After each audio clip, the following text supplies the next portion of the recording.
আসসালামু আলাইকুম everyone, welcome to our tasty kitchen. আপনারা সবাই কেমন আছেন? আমরা ভালো আছি।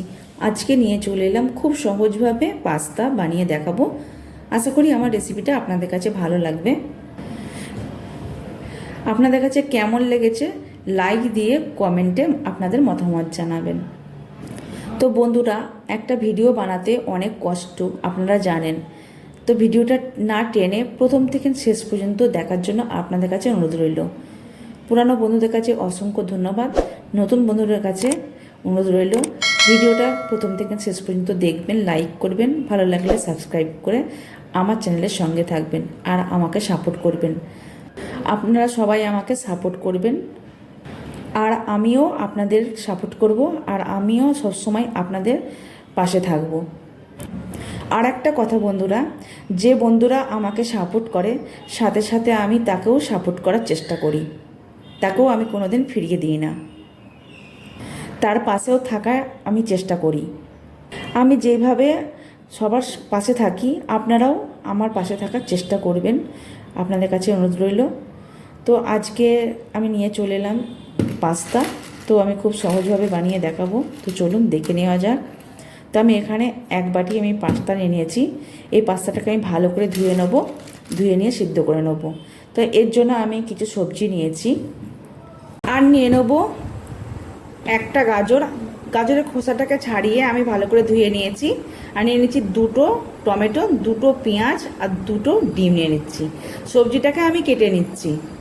সব সবজিগুলো আমি এরকম করে কুচি করে কেটে নিয়েছি। আমি পেঁয়াজটাকে এরকম করে কেটে নিয়েছি, টমেটোটাকে আমি এরকম ছোটো করে পিস করে কেটে নিয়েছি, আর গাজরটাকে লম্বা করে এরকম সরু সরু করে কেটে নিয়েছি।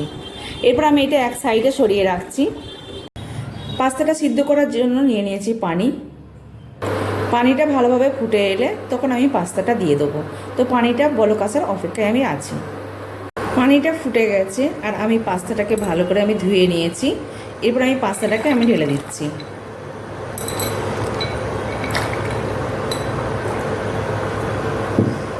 তো আমি একটু নেড়ে দিচ্ছি, যে তলায় বসে যেতে পারে সে কারণে আমি একটু নেড়ে দিচ্ছি। দিয়ে আমি এই পাস্তাটাকে সিদ্ধ করে নেব।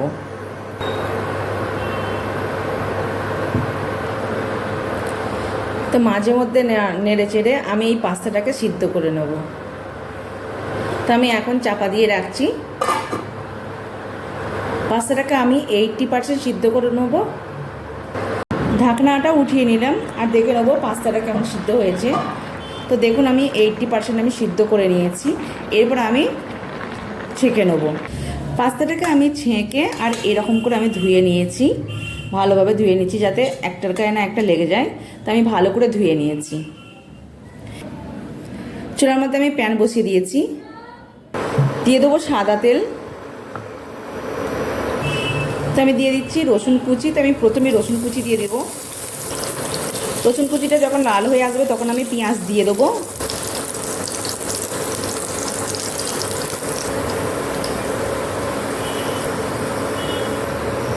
এরপরে দেবো পেঁয়াজ। তো পেঁয়াজ রসুনটা লাল হয়ে গেছে, এরপর আমি পেঁয়াজ দিয়ে দিচ্ছি।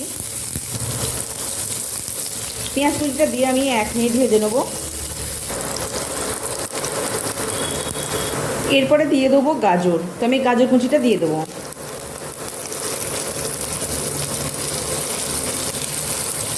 গাজরটা দিয়ে আমি 2 মিনিট কষে নেব। দিয়ে দেবো কাঁচামরিচ কুচি, দিয়ে দেবো স্বাদ মতো লবণ, দিয়ে 1 মিনিট কষে নিচ্ছি। দিয়ে দেবো টমেটো কুচি। টমেটো কুচিটা দিয়ে আমি 1 মিনিট কষে নিচ্ছি। দিয়ে দেবো হলুদ গুঁড়ো। তো আমি 1 চিমটে হলুদ গুঁড়ো দিয়ে দিচ্ছি। দিয়ে আমি 1 মিনিট কষে নেব। একটু পানি দিয়ে নেব সবজিটা সিদ্ধ করার জন্য।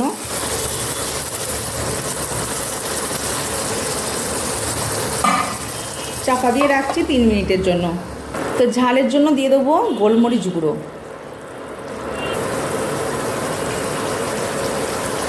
দিয়ে আমি একটু নেড়ে ছেড়ে নিচ্ছি। এখানে কিন্তু আমি বেশি কিছু মশলা দেবো না, চাপা দিয়ে রাখবো 3 মিনিটের জন্য। তো ঢাকনাটা উঠিয়ে নিচ্ছি। তো আমি ভালোভাবে নেড়ে চেড়ে কষে নেব। তো সব সময় একই রকমভাবে খেতে কিন্তু ভালো লাগে না। আপনারা এই রকম খুব কম মশলা দিয়ে, কম উপকরণ দিয়ে আপনারা চাইলে এরকম করেও রান্না করে নিতে পারেন, আর সবাই কিন্তু খেতে পারবে। এরকম করে রান্না করে দেখবেন, খেতে কিন্তু খুবই ভালো লাগে। তো আমি প্রায়ই এরকম মাঝে সাঝে আমি বানিয়ে ফেলি, খুব কম সময়ের মধ্যেও হয়ে যায়।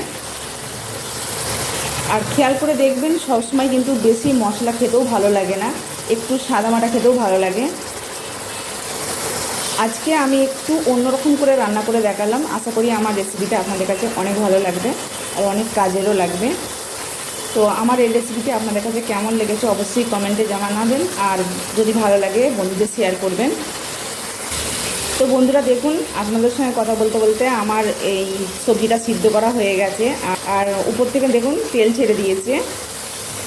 দেওয়ার পরে আমি এখানে ডিম দিয়ে দেবো। তো আমি ডিম ভেঙে নিচ্ছি।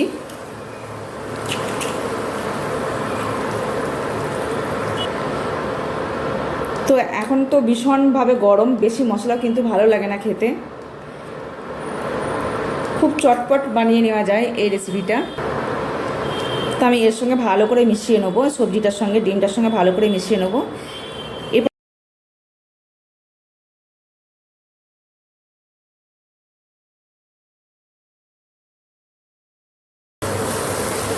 আপনারা বুঝতেই পারছেন যে এই রকমভাবে রান্না করলে কিন্তু অনেকটাই টেস্টি হয়, অনেকটা লোভনীয় হয়। তো এখনই তো খুবই ভালো লাগছে, এরপর আরও অনেক মশলা দেওয়া যাবে।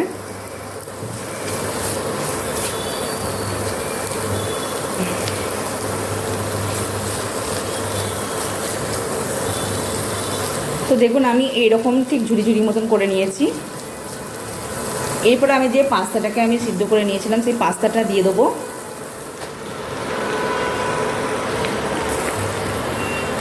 পাস্তাটা দিয়ে আমি একটু নেড়ে নেবো।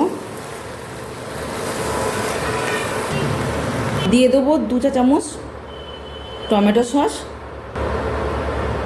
তো আমি একটু বেশি দিয়ে দিলাম, টমেটো সসটা আমাকে কিন্তু ভালো লাগে। টমেটো সসটা আপনারা আপনাদের একটু পছন্দ মতন দিয়ে নেবেন। তো এখানে আমি সয়া সস দিয়ে দিচ্ছি। আমি 1 মিনিট ভালো করে মিশিয়ে নিচ্ছি। দিয়ে দেবো 2 চা চামচ ভিনিগার। দিয়ে দেবো পাস্তার মশলা। সব কিছু উপকরণ দিয়ে আমি ভালো করে মিশিয়ে নেব। 2 মিনিট আমি ভালো করে নেড়ে চেড়ে মিশিয়ে নেব। এই গরমে খুব কম মশলা দিয়ে আর খুব কম সময়ে এই পাস্তাটা বানিয়ে ফেললাম। আর সব সময় কিন্তু বেশি মশলা দিয়ে পাস্তা খেতে ভালো লাগে না। তো আপনারা আমার এই রেসিপিটা দেখে আপনারা বাড়িতেও বানিয়ে নিতে পারবেন, খুব কম মশলা দিয়ে চটপট বানিয়ে নিতে পারবেন। আশা করি আমার রেসিপি আপনাদের কাছে ভালো লাগলো। তো এই পর্যায়ে আমি গ্যাসের ফ্লেমটাকে বন্ধ করে দেবো, আমি ইন্ডাকশানটা বন্ধ করে দিচ্ছি, দিয়ে আমি পরিবেশনে চলে যাব। তো ভিডিওটা যেখান থেকে দেখছেন অসংখ্য ধন্যবাদ। সবাই ভালো থাকবেন, সুস্থ থাকবেন, আর আমাদের সবাইয়ের জন্য দোয়া করবেন। আল্লাহ হাফেজ।